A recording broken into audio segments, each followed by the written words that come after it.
নমস্কার। চামেলির গল্পের তরী চ্যানেলে আপনাদের সবাইকে স্বাগত জানাই। আজকে আমি আশাপূর্ণা দেবীর লেখা ঈর্ষা গল্পটি পাঠ করে শোনাবো আপনাদের। আশা করছি গল্পটি আপনাদের ভালো লাগবে। শুরু করছি আজকের গল্প ঈর্ষা।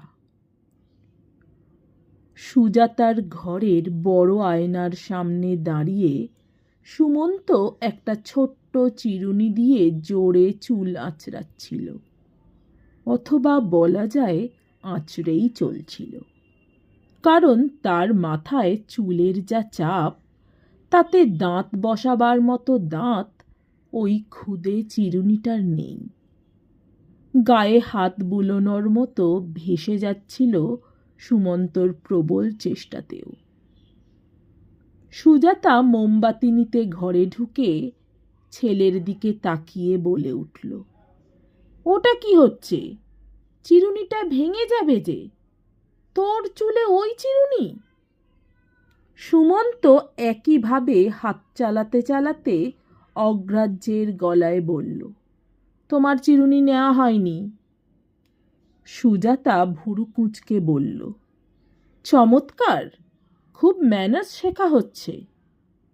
সুমন্তদের স্কুলে ম্যানার্স সম্পর্কে বিশেষ নজর রাখার ব্যবস্থা আছে, এবং সুমন্ত নাকি তাতে একটা সার্টিফিকেটও পেয়েছে। কিন্তু স্কুলের ব্যবহার স্কুলে, তাকে বাড়িতেও নিয়ে আসতে হলে পেরে উঠবে কেন? হাত পা খোলাবার জন্যে খেলার মাঠের দরকার হয় না? সুমন্ত মায়ের থেকেও অধিকভাবে ভুরু জোড়া কুঁচকে একবার মার মুখের দিকে তাকালো, কোনো কথা বলল না। আবার একই কাজ করতে লাগলো। আজকাল এই এক বাহাদুরি হয়েছে সুমন্তর। ক্লাস 11-এ উঠে পর্যন্তই বোধহয় হয়েছে ইচ্ছে করে মা বাপকে অগ্রাহ্য দেখানো। বাহাদুরি ছাড়া আর কি? তবে বাবা বলে, তুমি আর শাক দিয়ে মাছ ঢেকো না সুজাতা, বাহাদুরি নয়, লায়েক হওয়া। দেখো তোমার ওই ছেলে কদিন পরেই কি মূর্তি ধরে। এরকম সময় তোমার ছেলে বলাই বিধি। সুজাতা অবশ্য বাহাদুরি বলেই ধরে আছে এখনো। নতুন বড় হওয়ার সুখে এটা একটা নতুন শখ, এই আর কি। তবু ছেলের ওই ভুরু কোঁচকানো দেখে রাগে গা জ্বলে গেল, এবং মাতৃ অধিকারের শক্তিটা কাজে লাগাতেই বোধহয় জোরে জোরে বলল, বেরোচ্ছিস কোথায়? বেরোচ্ছে এটা সাজসঙ্গতেই বোঝা যাচ্ছে। সুমন্ত তখন চিরুনিখানা প্যান্টের হিপ পকেটে পুরে ফেলে ধীরে সুস্থে বলল, কোনো একদিকে নিশ্চয়ই। কেন, কিছু আনতে হবে? কিছু আনার ব্যাপারে অবশ্য সুমন্ত এখনও এক পায়ে খাড়া। 8-10 বছর বয়স থেকে হরদম ছেলেকে দোকানে পাঠিয়ে তার এই নেশাটি ধরিয়ে দিয়েছে সুজাতা। সুজাতা কঠিন গলায় বলল, না, কিছু আনতে হবে না, জানতে হবে। কি জানতে হবে? এই সন্ধ্যের মুখে লোডশেডিংয়ের মধ্যে যাচ্ছিস কোথায় সেটাই জানতে হবে। কেন, আমি কি হাজতের আসামি? তাই এক পা বেরোলেই বলে যেতে হবে? বাহ, চমৎকার, ক্রমশই বেশ বোলচাল শেখা হচ্ছে। তোর বাবা এখনো কোথাও বেরোলে বলে বেরোয়, দেখিস না? স্রেফ স্লেভ মেন্টালিটি, বলে সুমন্ত সিঁড়ি দিয়ে নেমে যায় তরতরিয়ে। কিন্তু মায়ের মতো জাত বেহায়া আর কে আছে? তাই সুজাতাও সঙ্গে সঙ্গে নেমে যায় 2-4 সিঁড়ি। চেঁচিয়ে বলে, বেশি দেরি করবি না কিন্তু, আকাশটা দেখ, দারুণ বৃষ্টি আসছে।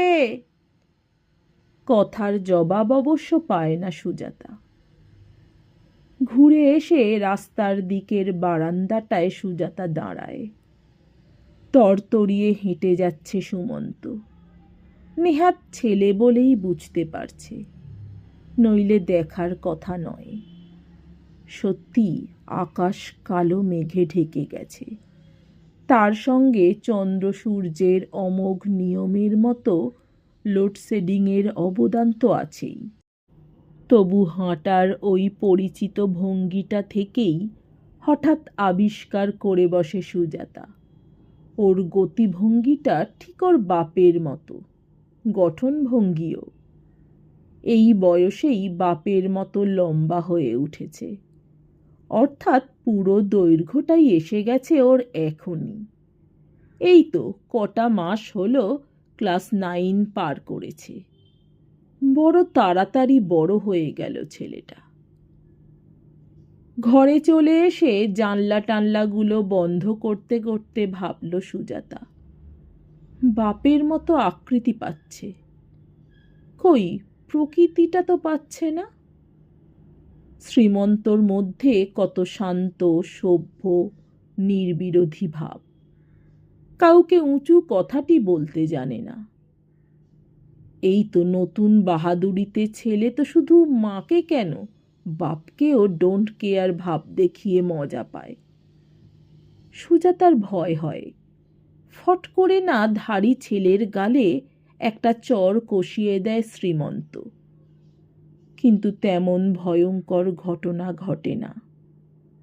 বড় জোর স্বগত মন্তব্য করে কিছু, মন্তব্য করে সরে যায়।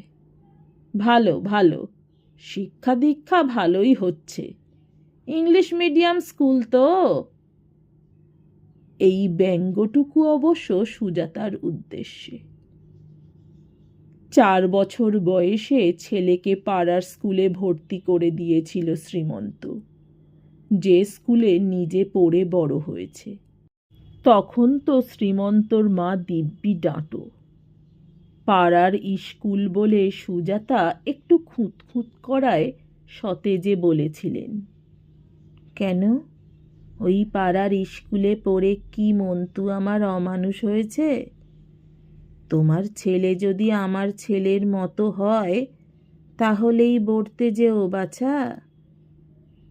তবু 2 বছর পর থেকেই সুজাতা ইংলিশ মিডিয়াম বলে এমন অস্থির হলো, শাশুড়ি নিজেই বললেন, তবে দে বাবা, ছেলেকে সাহেবের স্কুলে ভর্তি করে দে। বৌমার যখন এত ভয় ভাবনা, বাংলা স্কুলে পড়লে ছেলে বিলেত যেতে পারবে না, দিল্লি মুম্বাইয়ের চাকরি পাবে না, শেষে আবার হয়তো তোকে দুষবে। মা বুড়ির প্ররোচনায় পড়ে ছেলেটার পরকাল খেয়ে রেখেছ তুমি। চোস্ত সতেজ কথাবার্তা ছিল মহিলার। হয়তো সেই জন্যেই শ্রীমন্তর স্বভাবটা এত শান্ত শান্ত। বলতে গেলে মায়ের আওতাতেই তো জীবনটা কাটল। মহিলা মারা গেছেন তো এই সেদিন, যখন সুমন্ত বেশ বড় হয়ে গেছে। আড়ালে মায়েতে ছেলেতে শ্রীমন্তর মাতৃভক্তির প্রাবল্য নিয়ে হাসাহাসি করেছে।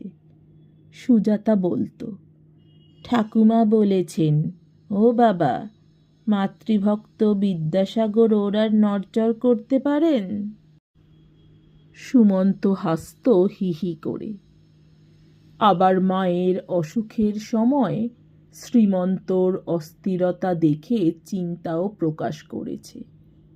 মা বাপ তো মানুষের চিরদিন থাকে না, ঠাকুমা গেলে তোর বাবা যে কি করবে।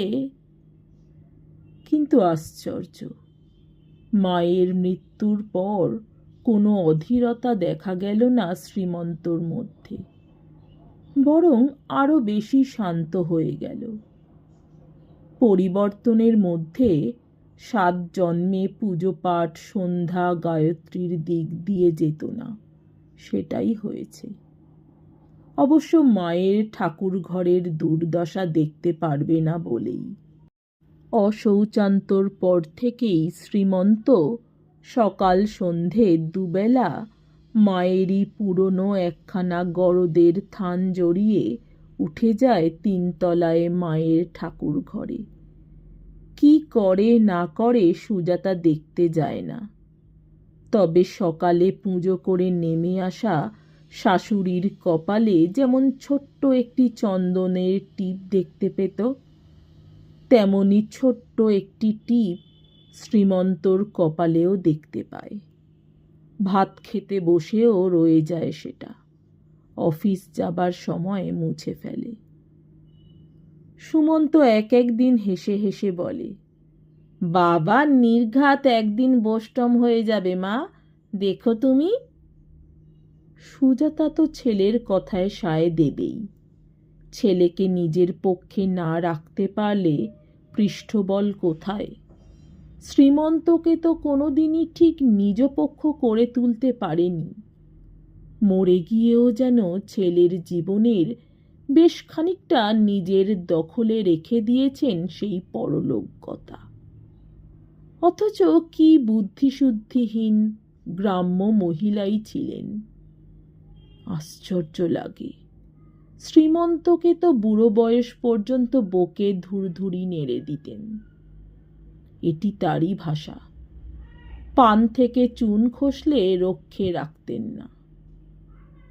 শ্রীমন্তর ছোট বোন খুকুর শ্বশুরবাড়ি ভবানীপুরে। এই ঢাকুরিয়ার বাড়ি থেকে নেহাত কম দূর নয়। তবু প্রতি সপ্তাহে বোনকে দেখতে যাওয়া চাই।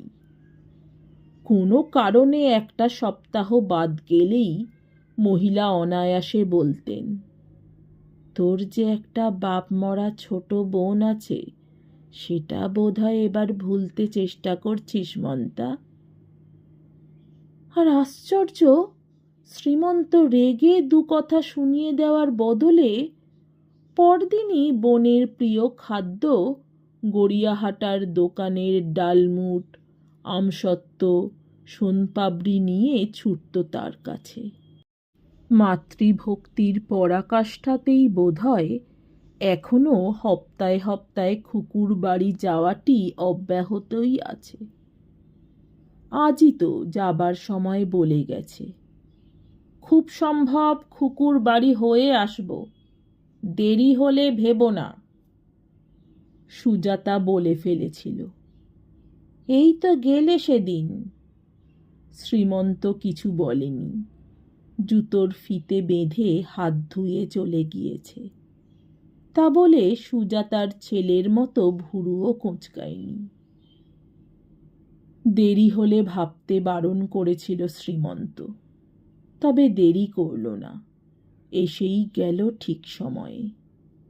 বলল, খুব বৃষ্টি আসছে মনে হলো, তাই আর নামলাম না, টানা চলে এলাম। এসেই যথারীতি মায়ের ছেঁড়া গরদ গায়ে জড়িয়ে সবে ঠাকুর ঘরে গিয়ে উঠেছে।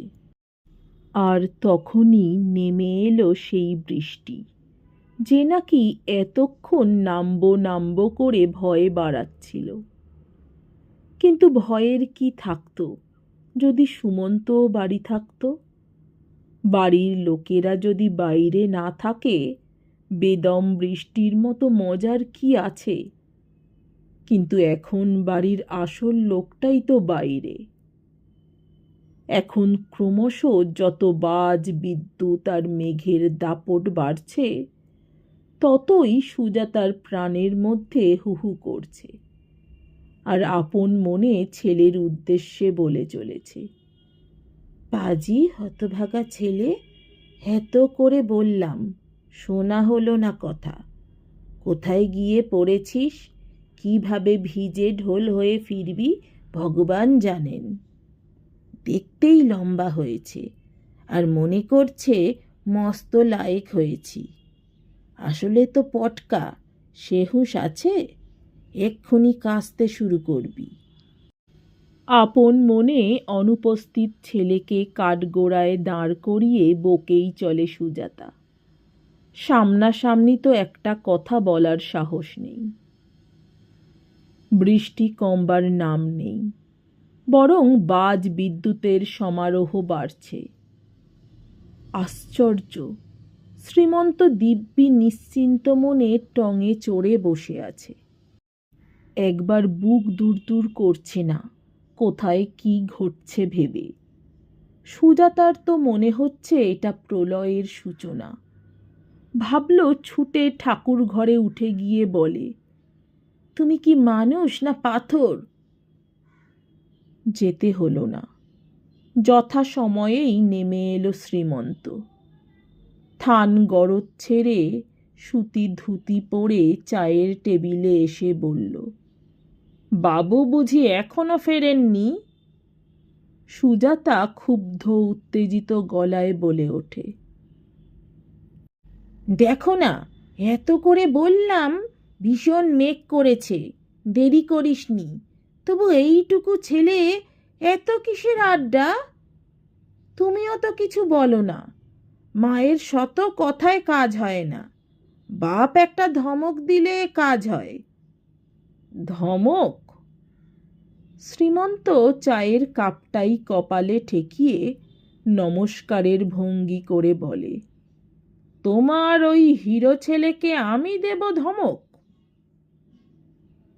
বলে নিশ্চিন্তভাবে চায়ের কাপে চুমুক দিতে থাকে। করকর করে আবার বাজের শব্দ। সুজাতা অস্থির হয়ে জানলা খুলে দেখতে যায়। শ্রীমন্ত বলে, ওটা কি হচ্ছে? ঘর যে ভেসে যাবে। খুব নিশ্চিন্তি মানুষ বাবা, ছেলেটা কোথায় কি করছে। কি আশ্চর্য, পাগল তো নয় যে এই সময় রাস্তায় থাকবে। আছেই কোথাও বন্ধুর বাড়ি টাড়ি, আটকে পড়েছে। এত ভাবনা করছো কেন? এ কথায় আবার রাগ এসে যায় সুজাতার। মনে হয় খুব একটা বিপদে পড়ে ভিজে নিয়ে বাড়ি আসে সুমন্ত, তবে জব্দ হয় লোকটা। আর তা যদি না হয় তো আজ ছেলেকেই সুজাতা দেখে নেবে এক হাত। ওইটুকু ছেলেকে এত ভয়ই বা পাবো কেন আমি? মনে দুঃখ পাবে বলেই না কিছু বলি না। রাত বাড়তে বাড়তে ক্রমে বৃষ্টি কমে। থামে মেঘের ডাক, বাজের ডাক, বিদ্যুৎ চমকানি। ঝিরিঝিরি বৃষ্টি যেন জেরটা বজায় রাখতে চেষ্টা করে। অতঃপর বাড়ি ফেরে সুমন্ত, ফেরে একখানা রিকশা করে। কোথায় ছিলি এতক্ষণ? কোথাও না, এই ঢাকুরিয়ার মধ্যেই, সুধাময়দের বাড়ি। সুজাতা এতক্ষণ মনে মনে ভাবছিল, ছেলে যদি শুকনো গায়ে মাথায় ফেরে তো দেখে নেবে তাকে। কিন্তু কি করে নেবে দেখে? কোন কথার পিঠে? ছেলে যদি বলে, তা তুমি যদি ভাবতে বসো আমি বাজ পড়ে মারা গেছি, তা কষ্ট তো পাবেই। আমি কি কচি খোকা যে তুমি একেবারে অস্থির হয়ে উঠলে? সুজাতা ভারী মুখে বলে, অস্থির কি সাধে হই? কচি খোকা নও বুঝলাম, ধাত্রী তো খোকারই মতো। এই যে জোলো হাওয়াটি লাগিয়ে এলি এতক্ষণ, রাতেই কাস্তে শুরু করবি? বলছিস তো ভিজিসনি, কই দেখি মাথাটা। যা চুলের রাশ, মুছে দিই ঘষে। সুজাতা ছেলের মাথায় হাত দিয়ে দেখতে আসে। এক ঝটকায় মার হাতটা ঠেলে দিয়ে বলে ওঠে সুমন্ত, আহ, ভেবেছ কি তুমি? বাড়াবাড়ির একটা সীমা আছে, বুঝলে? নিজেই তোয়ালে দিয়ে ঘষে ঘষে মাথাটা মুছে নিয়ে জামা বদলে শুয়ে পড়ে গিয়ে। সুজাতা স্তব্ধ হয়ে তাকিয়ে থাকে। শ্রীমন্ত ওর ঘরের দরজায় এসে একটু হেসে বলে, কিরে, মার ওপর রাগ করে না খেয়ে শুয়ে পড়লি? রাগ আবার কি? সুমন্ত পাশ ফিরে বলল, সুধাময়ের মা ছাড়লেন না, জোর করে ওদের সঙ্গে খিচুড়ি বেগুনি ডিম ভাজা খাইয়ে দিলেন। ও, তাহলে তো আজ তোর মজার দিন গেল। শুনলে তো, শ্রীমন্ত বলে উঠল, বন্ধুর বাড়ি খিচুড়ি, বেগুনি, ডিম ভাজা। যাক, বেচারি আমরা আমাদের রুটি তরকারি নিয়ে বসি গে, যথেষ্ট রাত হয়ে গেছে। এখন আর লোডশেডিং নেই। দালানের দুটো আলোই জ্বালা। খাবার টেবিলের সামনে দেওয়ালে শ্রীমন্তর মার যে মস্ত ফটোখানা টাঙানো রয়েছে তার উপর আলো এসে পড়েছে। খেতে বসে শ্রীমন্ত যথা নিয়মে আগে সেই ছবির দিকে নীরব প্রণামের ভঙ্গিতে একটু চোখ ফেলে খাবারে হাত দেয়। আর কেন কে জানে সেই মুহূর্তে ভয়ানক একটা জ্বালায় সুজাতার ভিতরটা তোলপাড় করে। দু ঝলক গরম জল এসে যায় দু চোখের কোলে। ওই অতি সাধারণ, প্রায় অশিক্ষিত গ্রাম্য চেহারার মহিলাটির উপর ভয়ানক একটা ঈর্ষা অনুভব করে সুজাতা। নমস্কার, আমার গল্পপাঠ ভালো লাগলে, আরও এমন গল্প শুনতে চাইলে অবশ্যই আমার চ্যানেলটি সাবস্ক্রাইব করে দেবেন। লাইক, কমেন্ট, শেয়ার করতে ভুলবেন না। অনেক ধন্যবাদ।